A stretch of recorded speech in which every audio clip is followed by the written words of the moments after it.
নমস্কার বন্ধুরা, তোমাদের আজ আমি নিয়ে যাব ওয়েসিস অফ আমেরিকা নামে পরিচিত দক্ষিণ পশ্চিম পেরুর একটি অত্যাশ্চর্য মরুদ্যান হুয়াকাচিনাতে। উঁচু উঁচু বালির টিলায় ঘেরা এই প্রাকৃতিক মরুদ্যানে বিভিন্ন অ্যাডভেঞ্চার করার সুযোগের সাথে রয়েছে শান্তিতে কয়েকদিন রিল্যাক্স করার সব রকমের সুযোগ সুবিধে। হুয়াকাচিনাতে ঘুরতে যাওয়ার সবচেয়ে সেরা সময় হল মে থেকে সেপ্টেম্বর মাস। এই সময় এই মরুদ্যানের তাপমাত্রা থাকে শীতল এবং আরামদায়ক। এছাড়া মরুভূমির উপর দেখতে পাবে মেঘমুক্ত নীল পরিষ্কার আকাশ। তোমরা যারা অ্যাডভেঞ্চার ভালোবাসো তাদের জন্য এখানে রয়েছে অনেক অ্যাডভেঞ্চার অ্যাক্টিভিটিস। প্রথমেই বলতে হয় বালির বিশাল টিলায় স্যান্ড বোর্ডিং করার কথা।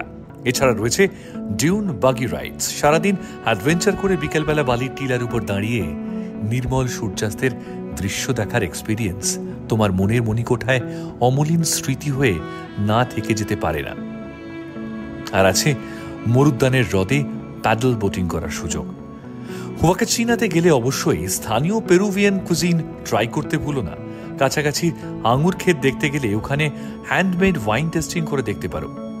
ইকাদের আঞ্চলিক মিউজিয়াম এবং প্লাজা দে আর্মাস ঘুরে দেখা কিন্তু মাস্ট। মরুদ্যানের মধ্যে বা কাছাকাছি ইকাতে থাকার জন্য প্রচুর কম বাজেট হস্টেল পেয়ে যাবে, বা যদি উচ্চমানের 5 স্টার হোটেল চাও তাও যথেষ্ট পরিমাণে অ্যাভেলেবেল এখানে।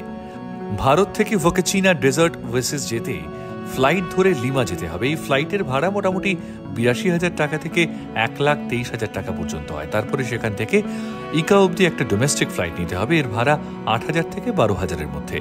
ইকা থেকে হুয়াকাচিনা ডেজার্ট ওয়েসিসে যাওয়ার জন্য একটি ছোট ট্যাক্সি করে নিতে পারো। টাটা বন্ধুরা, পরের ভিডিওতে দেখা হচ্ছে। ততক্ষণে আমার ইউটিউব চ্যানেল সাবস্ক্রাইব করতে ভুলো না, আর বেল আইকন প্রেস করতে তো একদম ভুলবে না। Bye bye.